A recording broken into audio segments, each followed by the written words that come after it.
시청자 여러분 안녕하세요. 이채은 전문가입니다. 자, 예전에 삼성전자와 SK하이닉스가 8인치 파운드리에서 벗어나서 12인치와 16인치로 넘어갔는데요. 우리 DB하이텍은 왜 8인치를 고집하지? 하고 한 번쯤 생각을 해보셨을 겁니다. 그때만 해도 시대에 뒤처지는 기업이라는 인식이 컸죠. 하지만 처음에는 무시당하던 이 선택이 이제는 전략적인 결정으로 다시 보이기 시작했습니다. 8인치 파운드리 시장을 사실상 독점하다시피 하면서 이제부터 그 진가를 본격적으로 보여줄 단계에 들어선 건데요.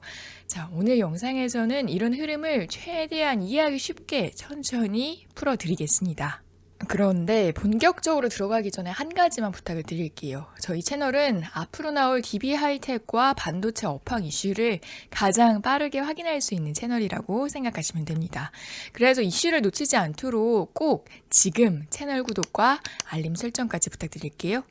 자, 해당 뉴스를 보시면 최근 넥스페리아 수출 통제 이슈로 인한 반사 이익 기대감에 DB하이텍 주가가 한 차례 크게 튀어오른 적이 있었는데요.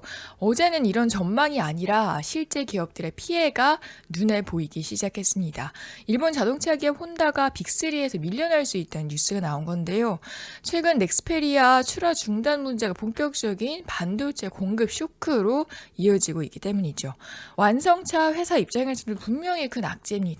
그 뒤로 수출 통제가 풀리기는 했지만 전 세계적으로 중국산 반도체에 대한 의존도가 높아진 것 자체를 리스크로 받아들이기 시작한 건데요.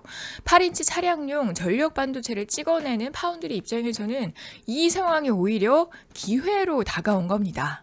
그럼 DB하이텍이 이 기회를 잡을 수 있을지도 한번 체크해 보겠습니다. DB하이텍은요, 8인치 공정에 특화된 아날로그 전력 반도체 파운드리 회사인데요. 최근 삼성전자, TSMC 같은 대형 파운드리들은 수익성이 더 높은 AI 고성능 칩에 집중을 하면서 8인치 구형 라인을 계속 줄이는 방향으로 가고 있습니다. 반대로 DB하이텍은 이 빠져나간 자를 메우면서 8인치 시장 점유율을 키우는 중인데요. 실제로 DB하이텍의 올 3분기 영업이익은 전년 동기 대비 70% 이상 증가를 했고 8인치 공장 가동률은 90%를 넘기면서 업계 평균을 크게 상회했습니다. 이 말은 이미 수요가 꽉 차 있어서 가격 협상력까지 커지고 있다는 뜻입니다. 이런 상황에서 넥스페리아의 물량까지 흔들리면 완성차 업체들은 안정적으로 공급해줄 다른 8인치 파운드리를 반드시 찾아야겠죠. 여기서 세 번째 포인트, DB하이텍의 다음 단계 준비도 중요하겠죠. 자, 최근 시장에서 주목받은 이슈가 바로 차세대 전력 반도체 양산과 실리콘 캐패시터 출시 임박 소식이에요. 자, 전력 반도체는 쉽게 말해서 전기를 세게 혹은 약하게, 빠르게 혹은 천천히 흐르게 조절을 해주는 수도꼭지 역할을 하는 칩입니다. 전기차, 서버, 가전 어디든 필수로 들어가는데요.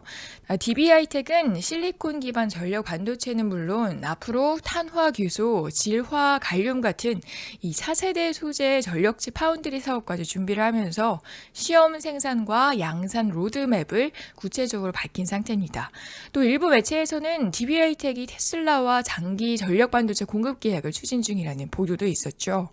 최근 반도체 랠리에서 삼성전자와 SK하이닉스는 가파른 상승세로 신고가 랠리를 이어갔지만 상대적으로 DB하이텍의 상승세는 좀 더뎠죠. 하지만 2차 반도체 랠리에서는 이 상대적으로 덜 오른 리스크가 비교적 적은 종목에 다시 시선이 몰리기 마련입니다. 그게 바로 DB하이텍이죠. 자, 다른 증권사에서도 DB하이텍의 밸류와 향후 전망을 긍정적으로 바라보고 있습니다.